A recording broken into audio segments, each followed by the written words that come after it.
Well, hello there, everybody. Uh, Give me a thumbs up in the chat if for something, just a verbal confirmation, text confirmation in the chat. Hi, good. Everybody can hear me. Yes, no, maybe so. How are my levels? How am I coming in? Yay! Wonderful. Okay, I'll try not to clip this thing if I get too excited yesterday, like I did yesterday.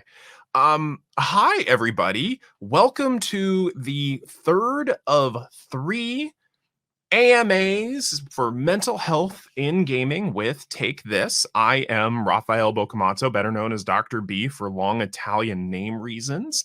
I am a doctor of clinical psychology. I am a non-practicing doctor of clinical psychology. I was clinically trained, but these days I do nothing but policy and education work with takethis.org. And for those of you who may not be familiar with takethis.org, we were at the time the very, very first mental health nonprofit to serve the game community exclusively. We're gamers. We love games of all kinds, whether it's electronic, whether it's tabletop. We just love our games community. And we do this by serving both the industry and the consumer side of the game industry. And that is we do this through education and outreach. Our whole mission is to destigmatize mental health challenges within the game industry, increase support for mental health within the game industry, and also to help fight certain stigmatized tropes that, well, most stigmatized tropes, especially of mental health, when it comes to games. And there are just so many bad mental health tropes out there, and it's not just games. I don't want to throw games under the bus for that because that exists in movies, music, in all forms of media, really. And we try and educate on that. So we do this through academic work that we have 2 white papers available for free on our website at takethis.org, as well as just a slew of mental health resources over on our website for free. And yeah, so we've just got lots of stuff over there. We do a lot of talks like this. We're probably best known for our first of its kind mental health rooms at big video game conventions like PAX, our AFK rooms, which we started in April 2014. And additionally, I'm an expert on the applied use of mental health in gamings. In gaming, boy, gamings. This has been doing a lot of talking. So, for those of you who may not be familiar with an AMA or even the acronym itself, it is an acronym that means "Ask Me Anything." And some of the more funny AMAs hit people with just really off the wall questions, and we have had some real fun questions and some very serious questions in the last couple days. And I see some faces and some names in the chat that I recognize from the last couple of days. I would just ask that if you have questions, and I hope you do, because otherwise this is going to be a really awkward session of me staring at me and you staring at me. Basically, we're all staring at me. If you would just look in your chat, and up at the top, there's a section that says Q&A. If you go ahead and click on that Q&A, it's going to take you to a separate chat where you can ask your questions. I simply ask that you keep your question to one part. If it is a multi-part question and people upvote it in different ways, I will lose track and have to put it together. And I have a terrible working memory to begin with. We do not want to make it more challenging. And so on the first day, we had a question of okay, yeah, it has a 200 character cutoff. Think of this as an exercise in brevity. You get to ask your question Twitter style. You don't get to give comments before your question. You just get to ask a question, an interrogative. It is not the opportunity to pontificate, which I love. That's usually a speech I give before any panels, because we've all been at those panels where somebody gets up to the microphone to ask a question and it's really not a question.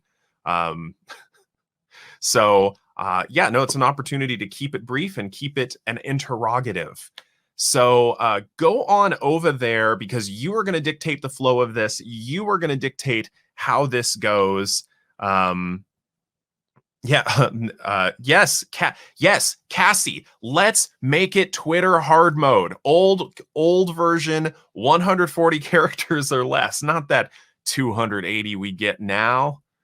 My goodness, Twitter hard mode. And incidentally, if you want to keep up with the work that Take This does, you can follow us on all social media at TakeThis.org. I will put that into the chat right now. And if you're looking for me specifically, everybody's been finding me on LinkedIn. Don't find I'm barely on LinkedIn. I mean, it's an interesting. You can certainly add me or whatever.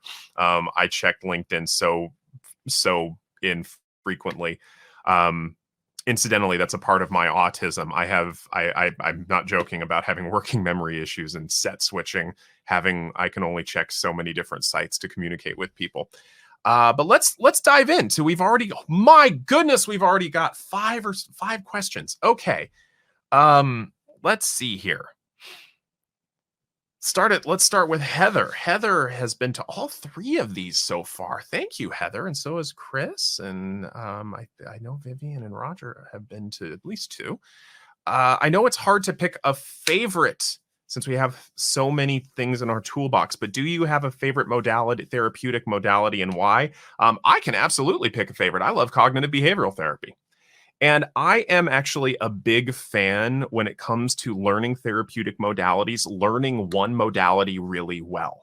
And not because you have to be anchored to any one modality, but because it's like learning a language that you can conceptualize all other things.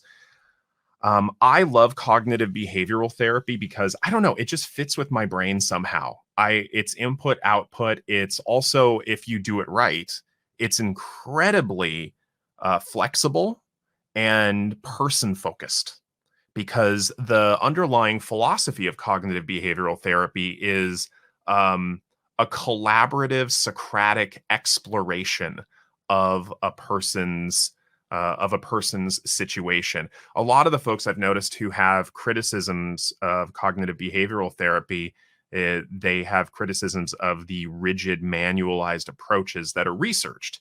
And it's interesting that if you look at if you ever watch videos of Aaron Beck, the founder of cognitive behavioral therapy, and they're available for free on YouTube. I'm just going to pure brag. I actually was trained by one of his students and also got to go to a 3-day workshop at the Beck Institute that was led by both Dr. Becks. And there's a photo of me in a group shot, like standing next to Aaron Beck somewhere, floating around.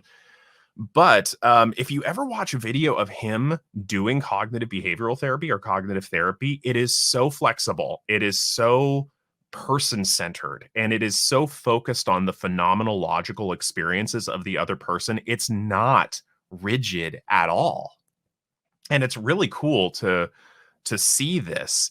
And so I love CBT. And part of the reason I tell people to learn one therapeutic modality really well, doesn't matter what it is, at least not to me, is it gives you a framework to think about everything else. And because I love the philosophical writings of Bruce Lee. And one of the things he talked about in the Tao of Jeet Kune Do was formless form, essentially learning something well enough to break away from the confines of it. So it becomes second nature. And so learning how to conceptualize things back in the days when I worked with people, to conceptualize things from a cognitive behavioral framework, I can look at the needs of a client and then look at other interventions from other modalities. And then I can think about those modalities within the framework of a CBT conceptualization and bring those in. And so, I mean, if what's a good example? Let's think about some of the externalizing exercises from like narrative therapy. Some of working on a person's narrative. And Roger, it's not it's, to me, it's not like speaking another language. It's like incorporating interventions into the language that you do speak, understanding it from that perspective instead of applying things haphazardly. Because learning how to conceptualize a case really well, that's a fundamental skill in any sort of training program. And learning how to conceptualize is just incredibly important. And so, thinking about like the externalizing exercises in narrative therapy, back in the days when I would work with people, I would think about those as ways of rehearsing new, more adaptive schema. And so, yeah, that is, I can absolute. Oh no, conceptualization is a fundamental skill. If you can't figure, if you think about the way any health professional, any licensed health professional works, the difference between a professional and an advocate is opinion. Okay. Like if you go to a mental health professional or a physician, you are paying them to have an opinion on your case and offer their opinion on how to get to the destination you want to be. You're an expert on you, but they're an expert on sort of this generalized concept of what lots of people do from a statistical perspective. And if they don't have the skill set to formulate a conceptualized opinion on where you want to go, it's like steering with a wonky steering wheel. It's kind of randomized how you don't want a therapist who's going to take sort of a spaghetti approach of throwing everything and seeing what sticks. So conceptualization is a fundamental skill, and if you learn one system well, regardless of what that is, then you're gonna get really good at so many things. Yeah, EMDR is one of those things. They've got a very specific way of conceptualizing cases. And EMDR, if you're not familiar with it, it's a well-researched thing. It's also one of the weirdest things to come out of psychology in the last 40 years. Because a lot of times we're like, why does this work? Don't know. But darned if it doesn't work. Pretty friggin' well. It was in The Exorcist 2? Oh my god, I didn't realize that. I never saw The Exorcist 2. I saw The Exorcist 1. But yeah, okay, great first question. Next question. What do you know now that you wish you'd knew before starting out in the video game and mental health area? Maybe asking as I'm starting this journey myself. What do I wish I knew now? Or then that I know now? Oh boy, that's an interesting question. I wish I knew how little I knew. And I would have liked to have told myself that, because going behind the curtain of the game industry and seeing it's just flawed human beings running this thing like they are in anything else, it's a very different experience than being someone at my friendly local game store talking about, the boneheaded moves that different game companies are going to make. And at the first big convention I went to, and also how combined with that, how tiny the game industry is. Like when you get to a certain level in the game industry, everybody knows everybody within 2 degrees. And it's pretty quick once you enter the industry. Once you get to, it's pretty quick that you get to that level where everybody knows everybody within 2, maybe 3 degrees. I remember going to my very first convention, and big convention, and I was introduced to somebody who was the CEO at the time of a game company. And this was a tabletop game company. And I, just making chit chat, getting to know this person. And they mentioned something about there being a production issue they were having, and thinking it was a pithy statement to make that would, be a bonding thing that we could bond over. I said something about, well, hopefully you don't get into trouble like this other company. And I mentioned the other company did. with their production, because this was a company that was and remains chronic for misjudging their production times to an incredible degree. I bought something from this company once, and they estimated 6 weeks. It took me a year and some change to actually get the product from them. And I mentioned that to him, and what he said, he just kind of stopped and turned around, and he said, I'm actually friends with the CEO of that company, and good dude. And I got so embarrassed because I realized in that moment, thankfully he did not hold it against me, and we can laugh about it now. But um, I realized in that moment, I was no longer just a fan.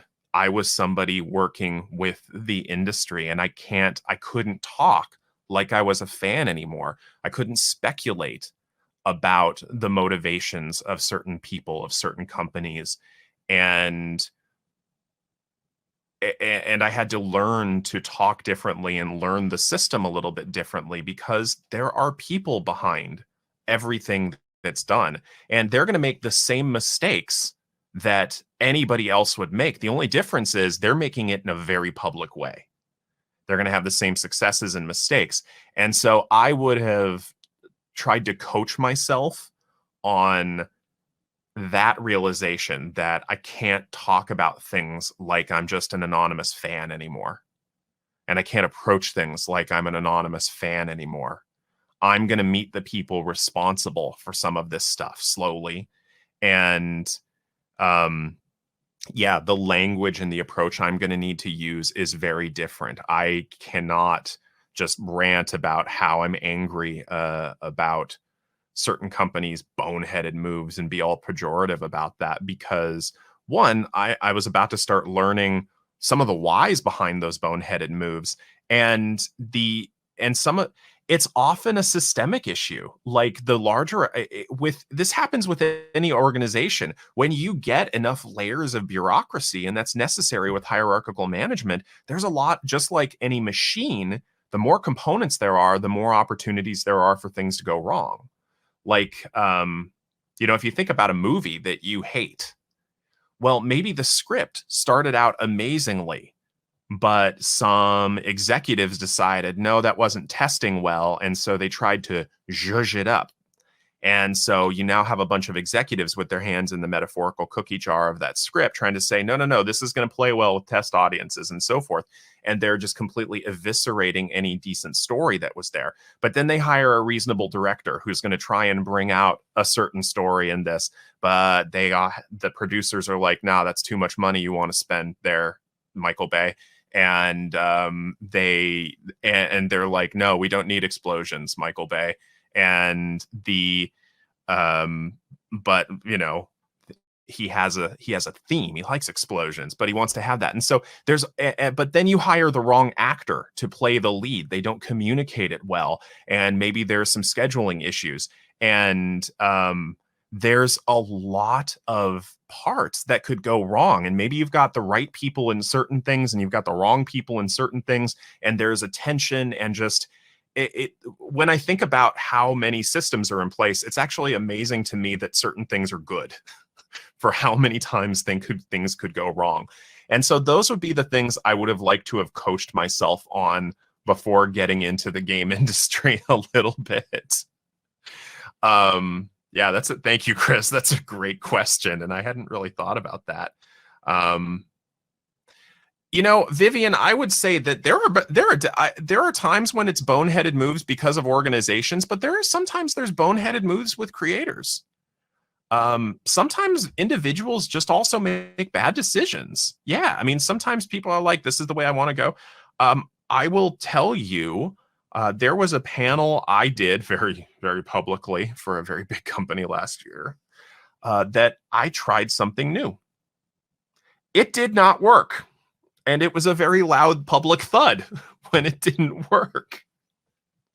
Doing that panel was not a great experience, because I tried something differently. I tried something new, and it just didn't work. Now, in retrospect, had I done a few things a little differently, I think it would have worked well. but it just didn't. So sometimes it's a systemic issue when things don't work, and sometimes it's an individual decision. In that case, it was an individual decision. I picked a format that wasn't particularly good for what I was going for. I would like to try that again at some point. And so, yeah, I mean that, and also that just happens in creative industries. That just happens in creative industries. Maybe games for change. That's great. Maybe that might be a good format for this as I think about it. I'll have to think about that for next year. But yeah, so sometimes there's a lot of things that can go wrong, and I wish I had known that going in. And sometimes it's a system, sometimes it's individual, sometimes it's tension. But yeah, there it gives me a lot more sympathy and compassion for games that just don't work. And part of me wants to say, "Oh, fans, chill out. My God." So yeah, let's see here. Which games slash makers do you like most in terms of their innovative and impact approaches to mental health issues? I mean, I've mentioned this a lot, but Ninja Theory has become the gold standard in their approach.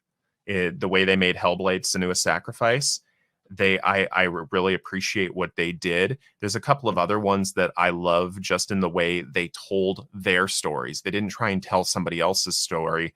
Um, Depression Quest, about 7 years ago, 7, 8 years ago, was a powerful, don't play it if you struggle with depression or vulnerability to it at all, because it's a text-based narrative that painfully captures the experience, at least my experience of struggling with depression. It is so evocative and so accurate, at least to my experience.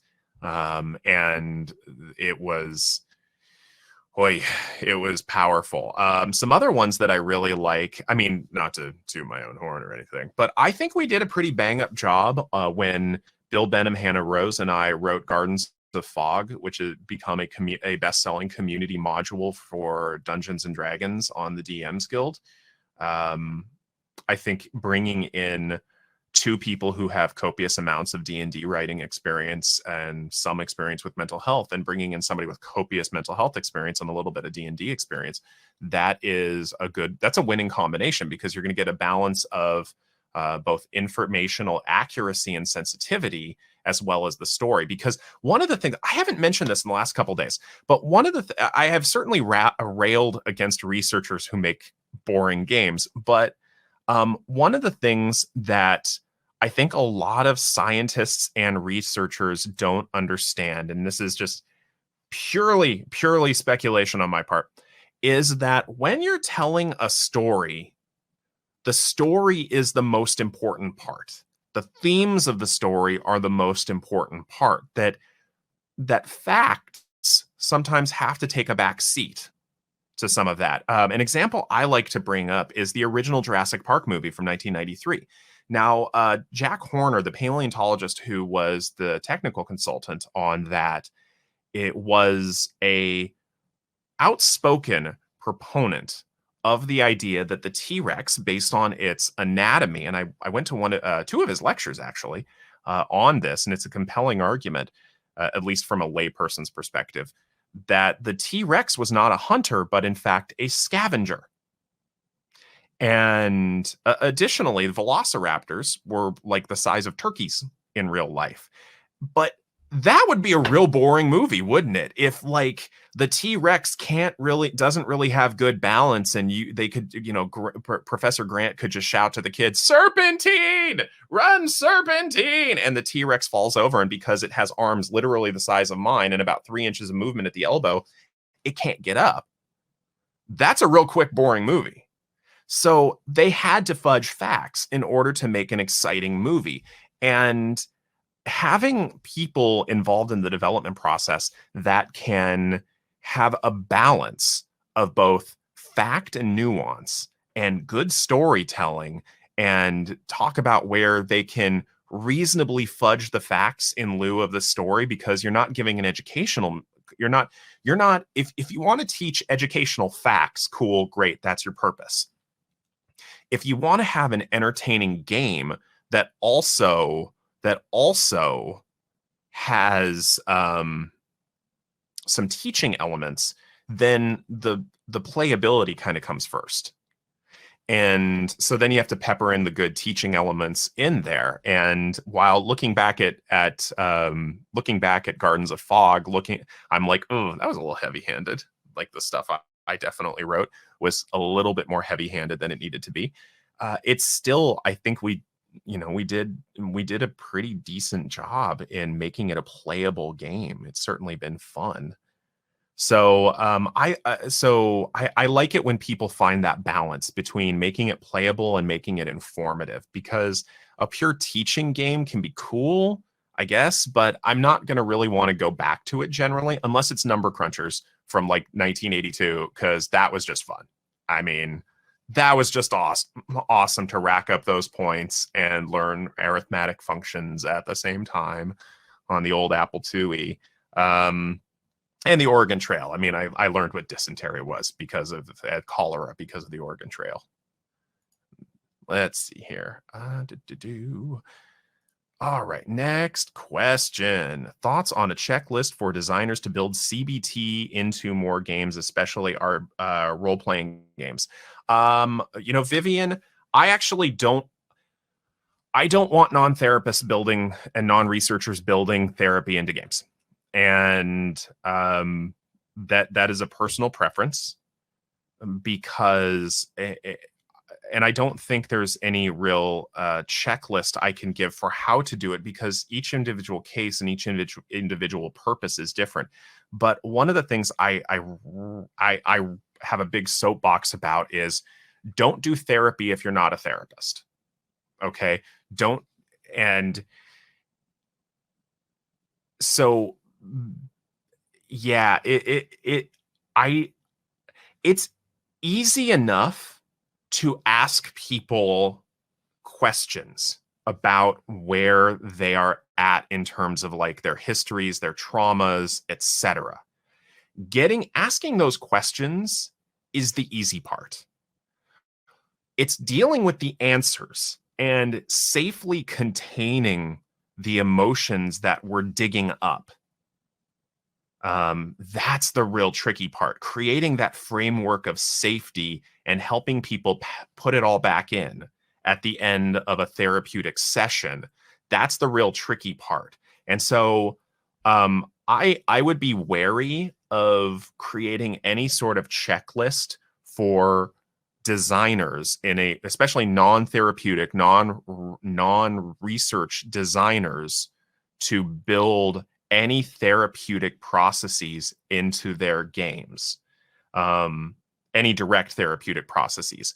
Now, there, in my mind, and I'm probably going to do a video about this in the relatively near future, there is a big difference between therapeutic and therapy. And the difference is that therapy is an agreed upon behavioral medical process that you conscientiously enter into with a trained, usually licensed professional who's going to focus on your case. Therapeutic, well, that could be anything that's beneficial to you, and for any reason. I find certain songs to be kind of therapeutic when I need them.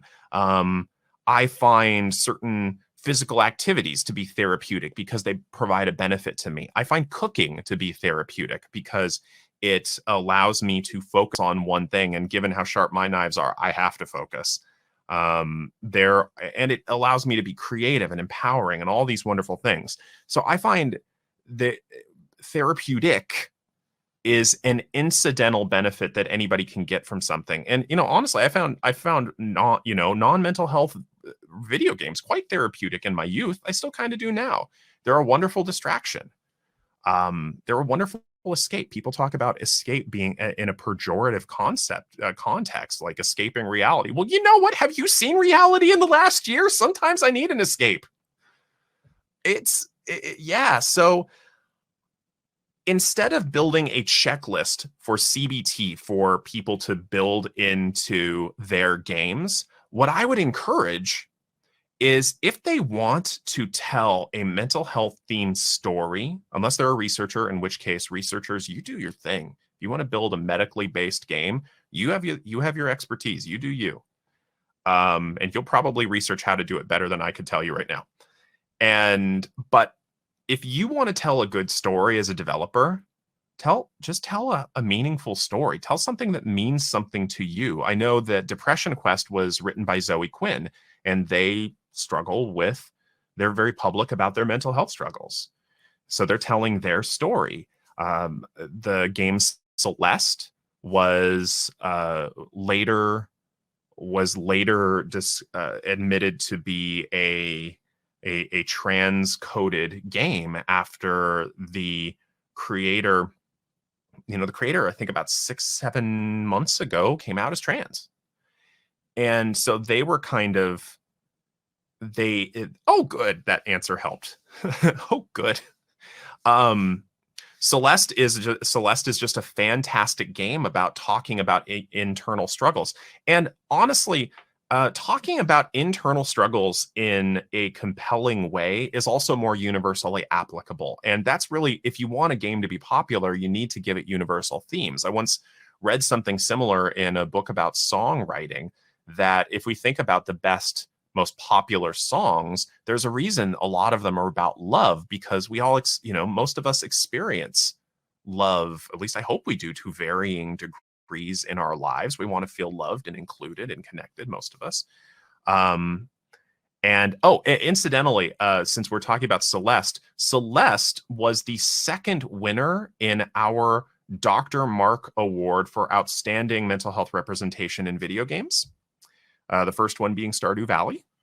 And I think we're going to revive that. Yeah, I think we give it about once every 2 years, and I think we're about due to start the search for our third winner. But Celeste was just a stunning, wonderful game. I will brag, I only died beating it 1,015 times. So Gris was, or Gris, Gris is French for gray, but Gris was a finalist in that, as so was Sea of Solitude. We had some really great entries that year. But what was I saying about... What was I saying? Oh, Lord, what was I saying? Gotta love it. This is what happens with circumlocucious thought. I just wander all over the place, and occasionally there's something decent that's said. Universal representation of themes. Yes. So there's a reason Paul McCartney was, I think, was the most popular Beatle post-Beatle days, because he was a shameless populist. I mean, he even wrote a song about it called Silly Love Songs that was criticizing the critics who just talked about his relatively vapid focus on popular music. And he's had a tremendous career because of it. Certainly George Harrison had his success, and Wonderwall was a brilliant album. And so did John Lennon, but neither of them matched the success of Paul McCartney, because he wrote stuff that was universally applicable. If you write a good game that talks about struggles and tension in a way that's thematically resonant with a wide population, as opposed to building in like a therapeutic checklist, then you're going to have a much more impactful game, I think, on a wider base anyway, on a macro level, because people are going to be resonating with it a little bit more. Let's see here. Yesterday, you mentioned the sound of a helicopter in a song as being a trigger versus the content of the narrative lyrics. How can devs be more aware of things which might benefit from a content warning? I think if you do a Google search, I did this a while ago, and there was a fairly decent list of things that you can commonly consider in terms of putting content warnings or trigger warnings. I believe, some of those lists are, of course, gory violence, sexual situations, sexual assault, suicidality, themes of war, claustrophobic trigger warnings, various phobias, I think, were in there. But yeah, there was a fairly decent list I found about a year ago, and I totally forget where it was. But all I did was search like trigger warnings or content warnings on things, and I found this just really peachy keen list that was pretty darn wonderful and helpful as a checklist. Of course, you can't do everything. You do your best, and you can't do everything, and you change your approach as times go on. If you find that you're serving a specific population, then exclusively, then you of course change your approach to meet the needs of that population. But I thought that list was wherever it was a pretty good jumping off point. Um, does the dog die as a website? Oh, that's really interesting. Yeah, it's yeah, so there's you'll learn as you go, and if you do some research, like again, does the dog die? That's a really interesting. I assume that's John Wick. Um, but yeah, so that's a good place to go. Let's see here. Any examples of games that would specifically deal with self-acceptance, maybe within an acceptance commitment and commitment therapy framework? I don't know. I have a passing familiarity with ACT, acceptance and commitment therapy. I have some familiarity with it simply because my writing partner on our pan-theoretical model of applied role-playing games, Dr. Megan Connell, is a practitioner of acceptance and commitment therapy, ACT. And she actually devised a really brilliant overlay and overview of applied role-playing games completely within an ACT model. And I encourage you to follow her on Twitter. Dr. Connell is brilliant when it comes to that stuff. And I have enjoyed learning acceptance and commitment therapy bits from her throughout the course of our working relationship and our friendship. It's just fascinating. For those of you who are not necessarily as familiar, acceptance and commitment therapy is in fact, you know what? I'm going to find her on the Twitters, and I am going to post her username in the chat. Just if you follow her on Twitter, put something on her wall. Tell her I was talking about her. Want some brownie points. There you go, Megan Saidi. That's fantastic. Megan is also the DM on Clinical Role, which is a fantastic pun we got permission from Matt Mercer to do. It's all mental health types who we play a semi-monthly game of D&D just for funsies and to stay in contact with each other. If people watch, then fantastic. But Dr. Connell she's so brilliant when it comes to acceptance and commitment therapy, and I love getting to talk to her to learn from her. But yeah, leave her a note on her wall that I sent you. I want brownie points. Let's see here. So yeah, Megan is just a fantastic. Let's see here.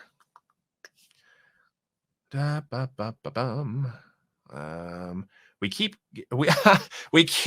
getting a little glimpse of the tattoo on my arm. Would I mind showing and telling? Okay.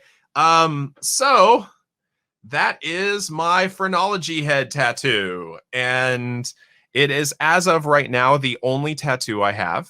I am thinking about getting another. I've been thinking about for quite some time, and of a stained glass window of the Archangel Raphael, my namesake, on my shoulder. But the idea behind the phrenology head tattoo is not because I'm really into phrenology. I'm not. It was a terrible idea. It was an absolutely terrible idea rooted in eugenics. Although I will say I'm a huge Terry Pratchett fan, and I loved his character of a troll who was a retro phrenologist, because Terry Pratchett was so brilliant at coming up with the most irreverent, outlandish conclusions to serious questions. Like following questions to an absolutely outlandish conclusion. And so Zorgo, the troll retro phrenologist within his Discworld series, reasoned that if the lumps and cranial ridges on our head indicate personality if you selectively give people lumps in surgical manners, then you can change their personality. I loved the just outlandish conclusion that came to. Um, well, thank you. That's very kind of you to say. So the phrenology idea on my arm is, one, I just love Victorian artwork. I absolutely love Victorian artwork. But two, it's kind of a reminder that we have to have terrible ideas before we come up with good ones, and we have to be willing to move past our terrible ideas. The idea of phrenology is just so, I'm sure it made sense to the people at the time, but 150 years later, the 150 years later, we're like, what were they thinking? And I'm 150 years from now, they're going to be looking back at the stuff I'm saying, and if anybody remembers what I say, and they're going to be like, what was he doing? Because we don't know any better. And so it's kind of a reminder of humility, and also we have to have some terrible ideas before we get better ones. Um so yeah.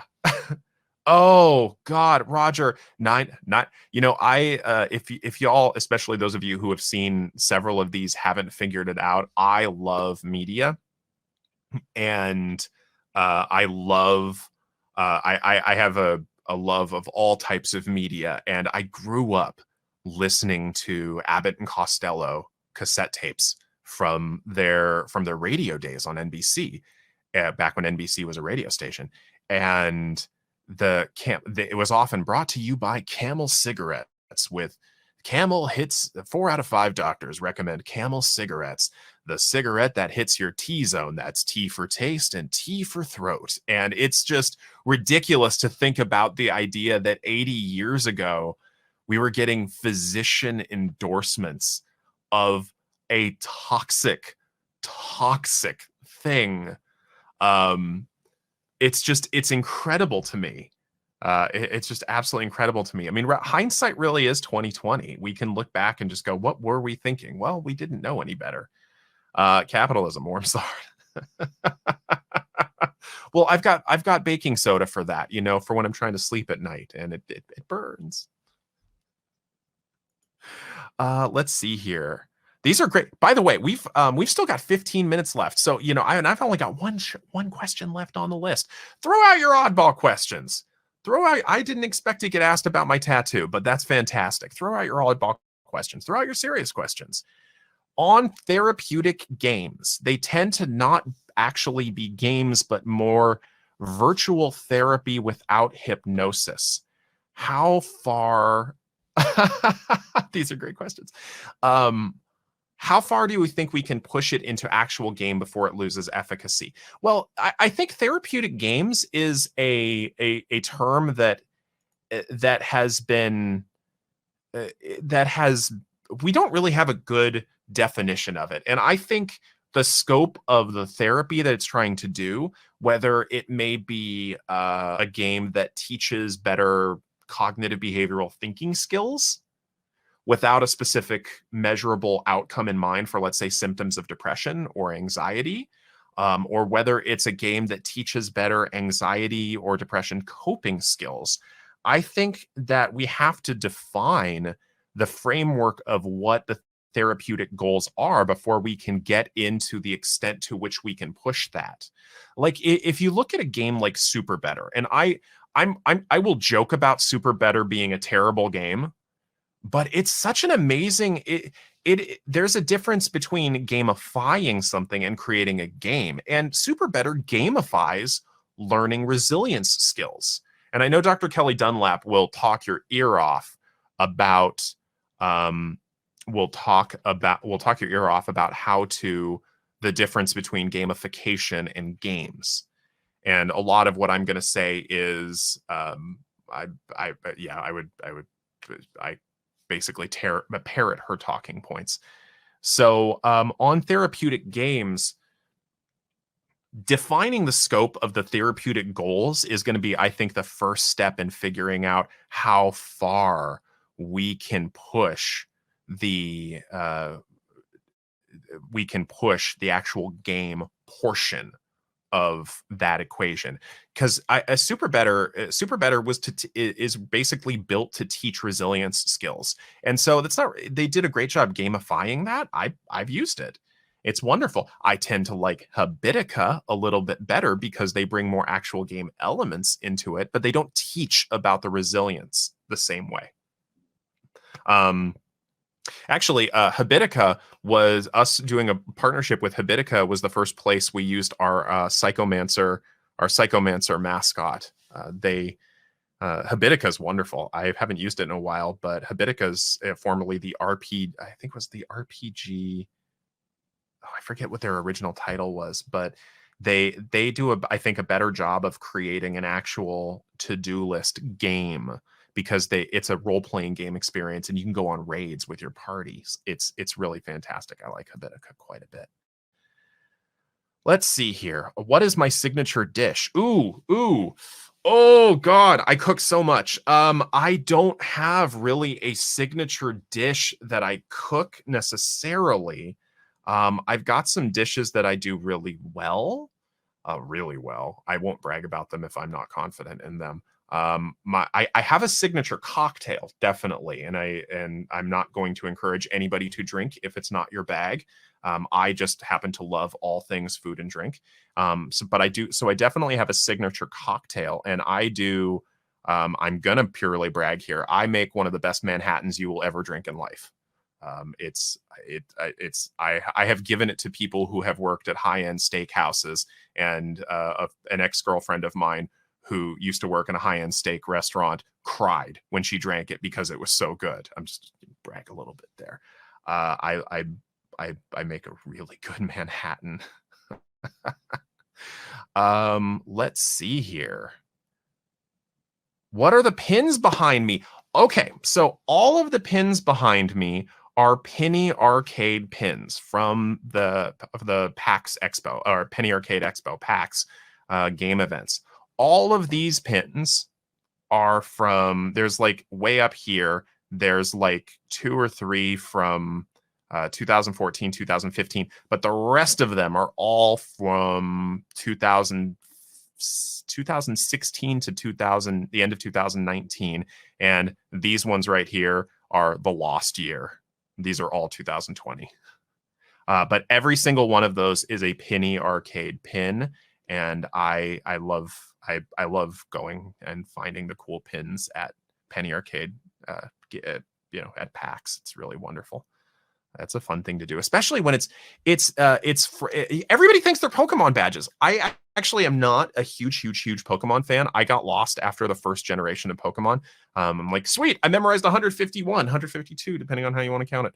And I'm like, oh, sweet. Oh, wait, there's 6 more generations. Oh God, that's like 900 Pokemon. Oh God, I don't know them.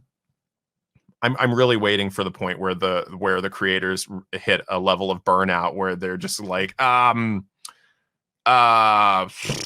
a new Pokemon type. Sluggo. It's a grass type or water type. I don't know. Roll some dice. I don't know. I was proud when I got my first Ditto in Pokemon Go. I think I was in the Caribbean when I did it. I was getting some stares from my now ex-in-laws for playing Pokemon Go while we were walking around Antigua.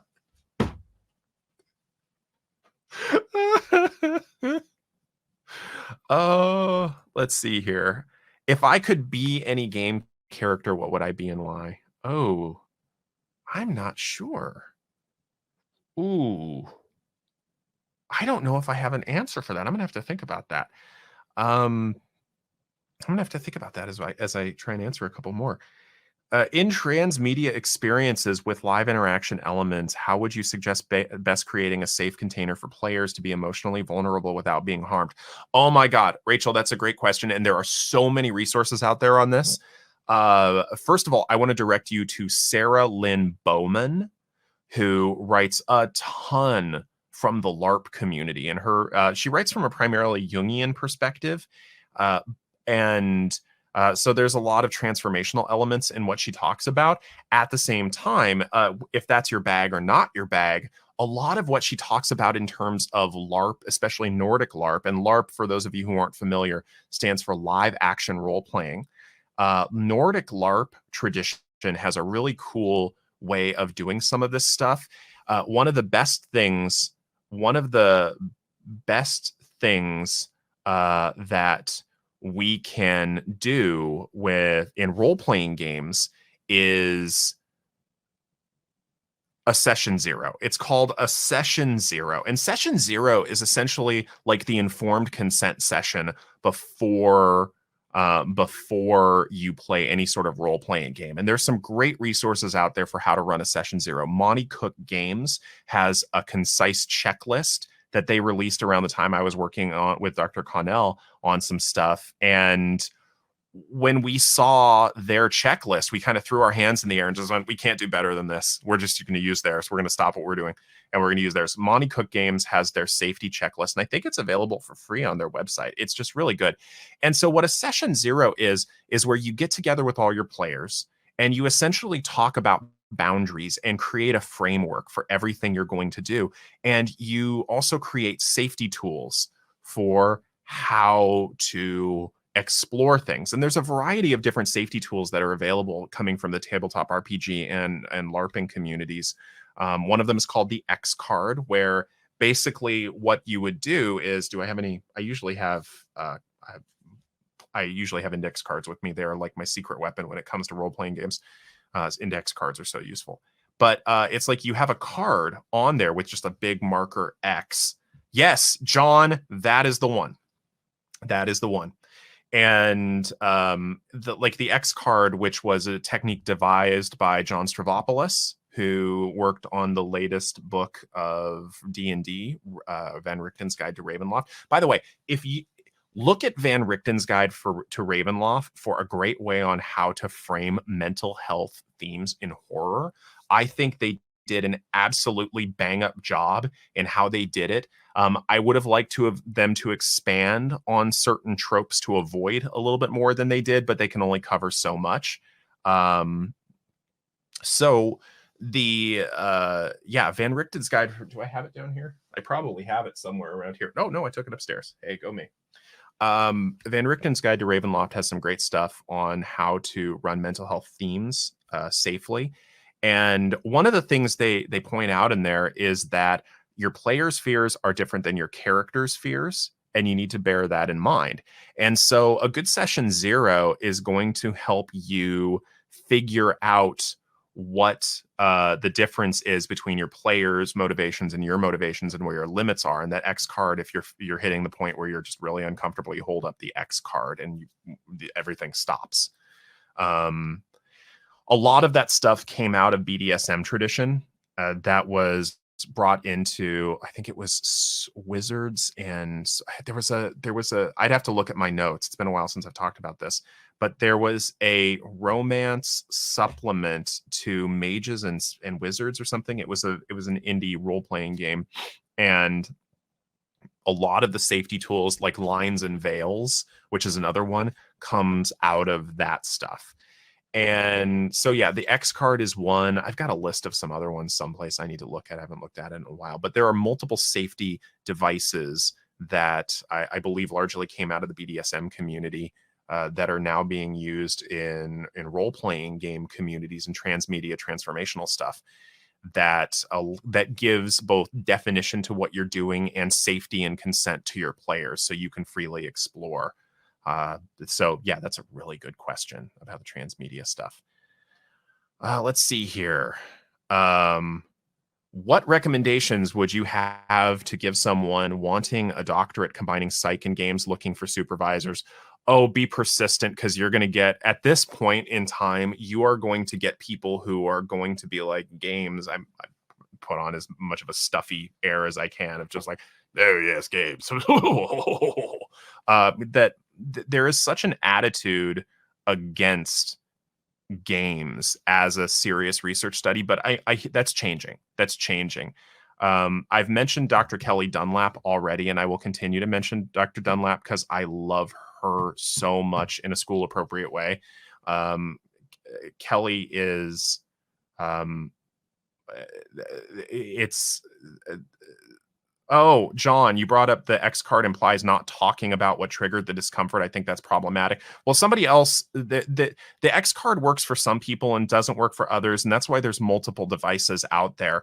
And there's somebody else, I forget their name, who wrote about that as an X card as a means of avoidance. But that's really we can't police as the DM what's good for our players. We have to give that consent to the players. It's not our job to be therapists to our players. They get to decide that for themselves. And so that's often how I respond to the X card being a tool of avoidance. And it's, if somebody's avoiding, that's between them and their therapist, really. So I like the X card personally. There's other things that you can add to the X card, like let's rewind, or rewind, or fast forward, or red light, yellow light, green light. There's just a lot of different really cool tools out there. But back to the question on finding a supervisor. More and more are coming out of the woodwork, and I know Dr. Kelly Dunlap has started working with some research folks, some research students. I know that Dr. Rachel Cowart is now working with some research folks. Psychology, Michelle, yes. Psychology is mean to games. There was some research, some survey data that came out of Stetson University 6 years ago now. There's some research that came out of Stetson University that, if I remember the data correctly, only 1 in 11 mental health professionals surveyed consider themselves gamers. And compared to the general population, where 2 out of 3 people are playing games, maybe not necessarily identifying as gamers, but 2 out of 3 people are playing video games, that's a huge discrepancy. And there's still a lot of really gnarly bad narrative. There's so many gnarly bad narratives that honestly have some common sense answers to them, like without getting into the moral challenges or the ethical challenges of violence in video game research. There's just the very real statistics that between 1994 and 2016, video game sales adjusted for inflation in the United States went up something like 700%. And according to the Department of Justice and the FBI, violent crime in that same time frame went down by 24%. If video games are causing long-term violent behavior, then one goes up, the other goes down. You have a very different definition of the word cause than I do. So there's that. There's also that attitude of video games are addictive, and that has such a limited researcher. I think researchers should know better. Addiction is a very specific thing.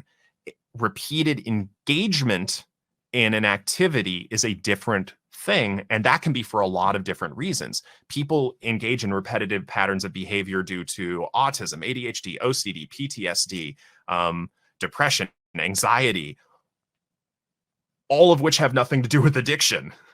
And so I wish people, given it's such games are like the most wildly engaged upon, somebody brought this up in the chat, wildly engaged upon thing in the world. Why aren't we researching it better and more? Well, because it's obvious. I read the work of Stanley Cohen, his 1973 Moral Panic book. It's oh God, Chris, you paid attention to that. Okay. But we are out of time, gang. Thank you for being here for this third. Where can I listen to you, more of you and Dr. Dunlap? Follow us all at takethis.org. Find us on takethis.org. It just basically, if you want to keep in touch with what we do, yeah, Chris just posted the link, and we've got a Discord. It's a fantastically supportive and wonderful Discord. It's super kind and really sweet, and we've got just the best community members, and you can get information on that at takethis.org. People have been reaching out to me via DMs, and I'm sorry, if I can, I will try and get to them. I have only so much attention span, and mine is diminished. Thank you, autism. But Thank you for being here. This has been just amazing questions, a great experience. I really hope you're all enjoying the Games for Change Festival. And I got to give a big thank you to the Games for Change team for having Take This here. Chris, I loved your pun question. Unfortunately, I've had gray hair since I was 18, so don't look quite so young. But thank you all for being here. I hope you enjoy the rest of the festival, the 4 hours and 29 minutes that are left. Thank you all for being here, and I will hopefully see you all again. Bye.